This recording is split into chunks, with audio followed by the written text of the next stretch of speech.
Hello friends, welcome back. आज हम करेंगे क्लास 9th मैथमेटिक्स से एनसीईआरटी का चैप्टर क्वाड्रिलेटरल्स। चैप्टर स्टार्ट करने से पहले इसकी इंट्रोडक्शन ले लेते हैं, कुछ बेसिक टर्म्स देख लेते हैं क्या क्या इस चैप्टर में है। तो सबसे पहले हम देखते हैं पॉलीगन क्या होता है। ठीक है स्टूडेंट्स, तो सबसे पहले आपको पता होना चाहिए कि पॉलीगन क्या होता है। पॉलीगन एक क्लोज्ड फिगर होती है made up of line segments. ठीक है students, closed figure made up of line segments. अब आप मुझे बताएं कि कौन सी क्लोज्ड फिगर है जो कम से कम लाइन सेगमेंट से मिलकर बनती है। तो देखिए, ये एक लाइन, ये दूसरी लाइन सेगमेंट और ये तीसरी लाइन सेगमेंट। तो सबसे कम लाइन सेगमेंट से जो फिगर बनती है वो कौन सी है हमारी। एग्जांपल ले लेते हैं यहाँ पे, ट्रायंगल है ना। Three sided polygon, three sided polygon जो है उसको क्या बोलते हैं हम, ट्रायंगल बोलते हैं। अब ऐसे ही अगर मैं फोर साइडेड पॉलीगन देखूं तो चार साइडेड क्लोज्ड फिगर कौन सी बनेगी देखते हैं। सी एक साइड होगी, ये दूसरी साइड, ये तीसरी साइड और ये चौथी साइड, फोर्थ साइड। तो फोर साइडेड जो क्लोज्ड फिगर होगी उसको क्या बोलते हैं हम, क्वाड्रिलेटरल। तो यहां से ये नाम आया है क्वाड्रिलेटरल का। तो क्या हो गया क्वाड्रिलेटरल, क्वाड्रिलेटरल क्या हुआ फिर, फोर साइडेड क्लोज्ड फिगर को बोलेंगे हम quadrilateral. Four sided closed figure जो होगी उसे हम बोलते हैं क्वाड्रिलेटरल। ठीक है स्टूडेंट्स, अब हम देखते हैं कि टाइप्स ऑफ क्वाड्रिलेटरल कौन कौन सी टाइप्स हैं क्वाड्रिलेटरल की। तो यहां पढ़ेंगे अब हम टाइप्स ऑफ क्वाड्रिलेटरल। ठीक है स्टूडेंट्स, अब देखिए यहाँ पे क्वाड्रिलेटरल की बहुत सारी टाइप्स हैं, जैसे कि स्क्वायर आ जाता है। ठीक है, उसके बाद रोम्बस आ जाता है हमारे पास। ये सभी फोर साइडेड क्लोज्ड फिगर्स हैं। उसके बाद रेक्टेंगल आता है। ठीक है, उसके बाद आता है जी पैरेललोग्राम, पैरेललोग्राम आ जाएगा। ठीक है, पैरेललोग्राम के बाद आ जाएगा हमारे पास ट्रेपीजियम, ट्रेपीजियम आ जाएगा और फिर हमारे पास आ जाएगा काइट। ये सभी जो है हमारे टाइप्स ऑफ क्वाड्रिलेटरल हैं। ठीक, अब आपको ये जितने क्वाड्रिलेटरल्स हैं सबकी आपको प्रॉपर्टीज पता होनी चाहिए। अगर प्रॉपर्टीज पता होंगी तभी आप आगे जो एक्सरसाइज हैं वो इजीली कर पाएंगे। तो अब इसकी प्रॉपर्टीज देख लेते हैं, कुछ प्रॉपर्टीज ऑफ क्वाड्रिलेटरल। क्वाड्रिलेटरल्स जो हमने ये देखे, इसकी अब प्रॉपर्टी देखेंगे।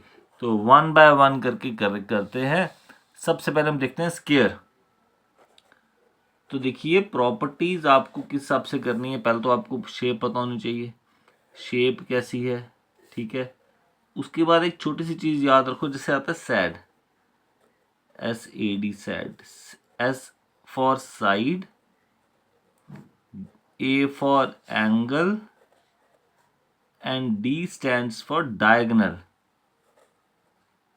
तो जब भी आप प्रॉपर्टी रिकॉल कर रहे हैं, लिख रहे हैं, किसी को बता रहे हैं, तो आपको इसी मैनर में बता दो। ये नहीं कि ये एक वो है ऐसे ही करना है आपको। ये सिर्फ इसलिए बताया कि कई बार बच्चे कंफ्यूज हो जाते हैं, पहले क्या बताना है, फिर की साइड बता दी, फिर डायगोनल बता दी, फिर एंगल बताया, फिर मिक्स हो गए। तो ये आपको एक बार ही सीक्वेंस में याद रहेगा। ठीक है, बाकी जैसे आपको अच्छा लगेगा वैसे है, बट ये सीक्वेंस हो जाएगा। तो सबसे पहले प्रॉपर्टी जब स्क्वायर की करेंगे तो इसमें क्या आ जाएगा हमें पता है। S for side, all sides, all sides of square are equal. सभी साइड्स कैसी होती है स्क्वायर की, पहली बात तो इक्वल होती हैं। उसके बाद पेयर ऑफ ऑपोजिट साइड कैसी होगी, pair of opposite sides are parallel.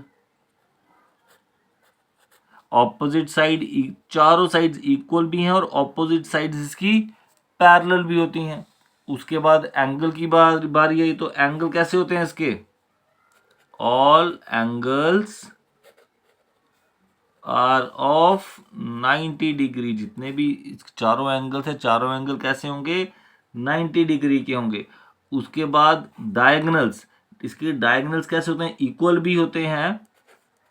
Diagonals जो होते हैं स्क्वायर के आर इक्वल एंड क्या करते हैं, बाइसेक्ट भी करते हैं एक दूसरे को, and bisect each other at right angle. ये भी आपको पता होना चाहिए, ये मैं बना के बताता हूँ अभी आपको। डायगनल जो होते हैं ये इक्वल भी होते हैं। देखिए ये आ गया एक डायगनल, ये आ गया दूसरा डायगनल। ये डायगनल आपस में इक्वल भी हैं और बाइसेक्ट भी करते हैं। सपोज अगर ये पूरा 10 है तो ये भी 5 होगा, तो ये भी 5 होगा, तो ये भी 5 है, तो ये भी 5 है, क्योंकि डायगनल्स इक्वल हैं। और जहाँ पे ये काटते हैं यहाँ पे ये 90 डिग्री भी बनाते हैं। ठीक है, ये 90 डिग्री भी बनाते हैं यहाँ पर। ठीक है स्टूडेंट्स, ये हो गया स्क्वायर। अब देखते हैं रोम्बस की प्रॉपर्टीज। अब देखिए रोम्बस, तो रोम्बस की पहली प्रॉपर्टी क्या आ जाएगी, इसकी भी सभी साइड्स इक्वल होती हैं। ठीक है, ऑल साइड्स आर इक्वल, सभी साइड्स इक्वल होती हैं। ऑपोजिट साइड इसकी भी पैरेलल तो होती है, सेम स्क्वायर वाला rule, pair of opposite sides are parallel. ठीक है जी, साइड आ गई। उसके बाद एंगल की बारी जब आएगी, इसके अपोजिट एंगल्स इक्वल होते हैं, opposite angles are equal, opposite angles equal. अब जब डायगोनल की बारी आएगी तो डायगोनल इसके भी बाइसेक्ट करते हैं और राइट एंगल पर करते हैं। डायगोनल्स इक्वल नहीं है, मैंने यहाँ डायगोनल्स इक्वल नहीं लिखूंगा क्योंकि इक्वल नहीं होते। डायगोनल्स कैसे होंगे, डायगोनल्स जो है बाइसेक्ट करते हैं इसके, bisect each other at right angle. ठीक है, जो डायगोनल्स होंगे वो राइट एंगल पर बाइसेक्ट करते हैं। ये आ गई हमारी रोम्बस की प्रॉपर्टीज। अब बारी आएगी रेक्टेंगल की प्रॉपर्टीज की। ठीक है, तो रेक्टेंगल की प्रॉपर्टीज देखते हैं क्या आता है रेक्टेंगल का। देखो जैसी मैंने शेप बनाई है इसमें देखो ये ऑपोजिट साइड क्या आ रही हैं, ये इक्वल भी आ रही हैं और पैरेलल भी आ रही हैं। तो पहला रूल रेक्टेंगल का यही आ जाएगा। तो क्या आ जाएगा, pair of opposite sides are equal and parallel. Equal भी होती हैं और पैरेलल भी होती हैं। एंगल्स कैसे होते हैं, ऑल एंगल्स, इसके भी सभी एंगल्स होते हैं राइट एंगल होते हैं। All angles are of 90 degree each, हर एक एंगल जो है वो इसका 90 डिग्री का होता है। और इसके डायगोनल्स कैसे होते हैं, डायगोनल्स बाइसेक्ट करते हैं एक दूसरे को।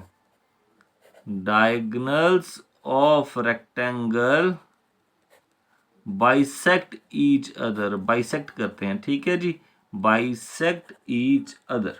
अब इसके बाद आएगा पैरेललोग्राम। डायगोनल की प्रॉपर्टीज देखते हैं क्या है इसमें। सबसे पहले तो इसकी भी ऑपोजिट साइड्स इक्वल होती हैं। ठीक है, रेक्टेंगल की तरह pair of opposite sides are equal and parallel. देखो इसमें और इसमें क्या फर्क रहता है, इसके सभी एंगल 90 के होते हैं, यहाँ पे एंगल 90 के नहीं होते, बस यही फर्क रहता है। बाकी सभी प्रॉपर्टीज इन दोनों की क्या है, सेम है। Pair of opposite sides equal भी हैं और पैरेलल भी आ गई हैं। एक प्रॉपर्टी ये होगी, और इसके ऑपोजिट एंगल इक्वल होते हैं। जैसे एंगल ए है ये एंगल सी के इक्वल होगा, ये एंगल बी जो है वो एंगल डी के इक्वल होगा। Opposite angles are equal, opposite angles जो होते हैं ये कैसे होते हैं, इसके इक्वल होते हैं। उसके बाद जो डायगोनल्स होते हैं वो आपस में बाइसेक्ट करते हैं। Diagonals bisect each other, diagonals bisect करते हैं एक दूसरे को। जैसे कि ये एक डायगोनल आ गया, ये एक दूसरा डायगोनल आ गया, ये आपस में एक दूसरे को बाइसेक्ट करेंगे। अगर सपोज ये 3 है तो ये भी 3 होगा, ये अगर 5 है तो ये भी क्या होगा, 5 होगा। सेंटीमीटर या मीटर जो भी है, मैंने वो नहीं लिखा, तो मैंने जनरली बताया कि इनकी यूनिट क्या होगा, सेम। ये भी 3 है तो ये भी 3, ये 5 है तो ये भी 5 होगा। डायगोनल्स जो होंगे बाइसेक्ट भी करते हैं। और इसकी एक प्रॉपर्टी और होती है जो कि बाकी सब में भी है, जो इसकी प्रॉपर्टी बताऊंगा वो हमारी प्रॉपर्टी बाकी सब में लगेगी। जितने भी हमने ये कोऑर्डिनेटर्स पढ़े जिसपे लाइन पैरेलल थी, सब में है, वो उसमें मैं लिख देता हूँ पैरेललोग्राम में, वो सभी में यूज होगी। वो क्या है कि sum of adjacent angles is 180। Adjacent angles कौन से होते हैं, साथ साथ वाले एंगल जो एडजेसेंट एंगल्स होंगे, जो को इंटीरियर भी बनाते हैं। जैसे ये एक पैरेललोग्राम आ गया, तो ये ए बी सी डी है, तो ये लाइन और ये लाइन अगर पैरेलल है, पैरेलल तो है ही, हमें पता pair of opposite side parallel है, तो जो ये angle A plus angle D, ये कितना आ जाएगा, 180। सिमिलरली ये एंगल बी और ये जो एंगल सी है, एंगल बी और जो एंगल सी है, ये भी कितना आ जाएगा, 180। बेसिकली ये जो रूल है, ये रूल कहाँ से आया, पैरेलल लाइन से आया। जब हमारे पास दो लाइंस पैरेलल होती थी तो ये जो एंगल्स होते थे ये को इंटीरियर एंगल्स होते थे, तो को इंटीरियर का सम जो है वो 180 आता था। तो यहाँ पे भी सेम वही रूल है, ये दो लाइंस पैरेलल, एक ट्रांसवर्सल ने काटा, तो ये जो एडजेसेंट एंगल यहाँ बन रहे हैं इनका सम 180। सिमिलरली अगर ये दो लाइंस पैरेलल हैं, इस ट्रांसवर्सल ने काटा, तो angle A plus angle B, तो यहाँ पे angle A plus angle B, ये भी क्या आएगा, 180 आता है। दो लाइंस पैरेलल हैं, डी सी एक ट्रांसवर्सल आ जाएगी, तो angle D plus angle C, तो angle D plus angle C, ये भी क्या आ जाएगा, 180 डिग्री आएगा। ये बहुत इंपॉर्टेंट है और काफ़ी जगह पे आपका इस्तेमाल भी होगा, तो ये अच्छे से माइंड में रखना। अब देखते हैं ट्रेपीजियम। तो ट्रेपीजियम में क्या होता है, ट्रेपीजियम की एक ही मेन प्रॉपर्टी रहती है, वो ये कि इसका एक पेयर जो होगा वो क्या रहता है, पैरेलल रहता है। ठीक है, एक पेयर पैरेलल होगा, वो ये भी हो सकता है, ये भी हो सकता है। अब आपको देखना है कौन सा पेयर पैरेलल है, क्योंकि अगर मैं इस लाइन को एक्सटेंड करूंगा तो ये कहीं ना कहीं आगे जाके मिल जाएंगी। तो ये जो दो लाइंस दिख रही हैं, ये वाला पेयर दिख रहा है, ये आगे मीट नहीं करेंगी, तो ये पैरेलल लाइन होंगी, है ना। तो ट्रेपीजियम में क्या होगा, पहली प्रॉपर्टी जो है इसकी वो क्या है, only one pair of opposite side is parallel. ठीक है, इसका एक पेयर जो होगा पैरेलल होता है।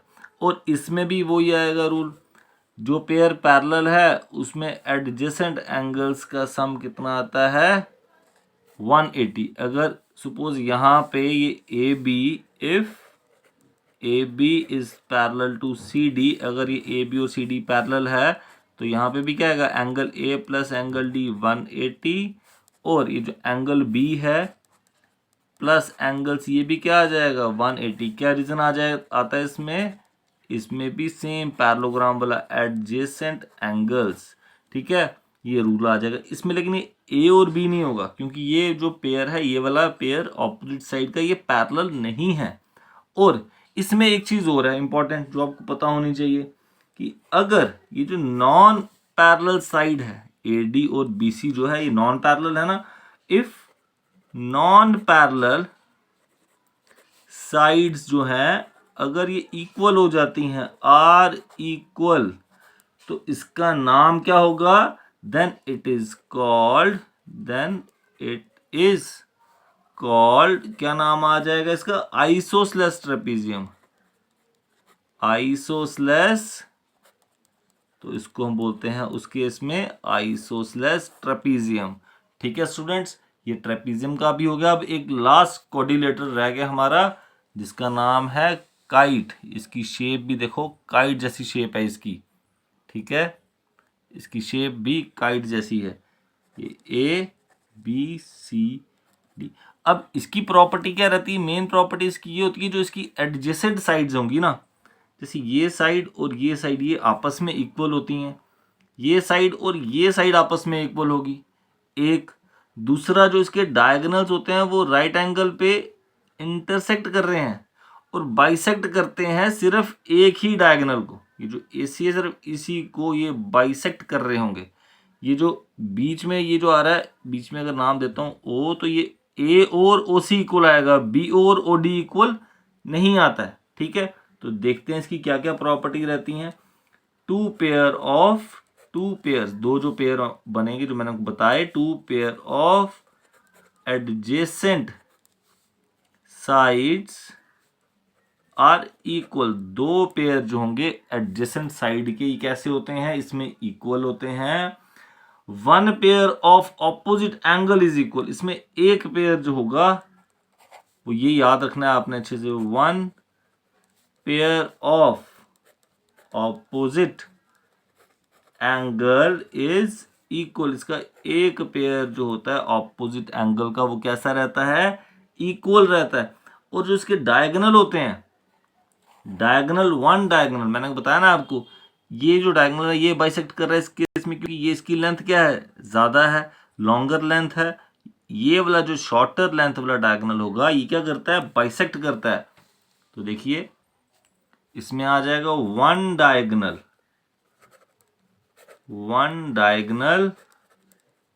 Bisects the other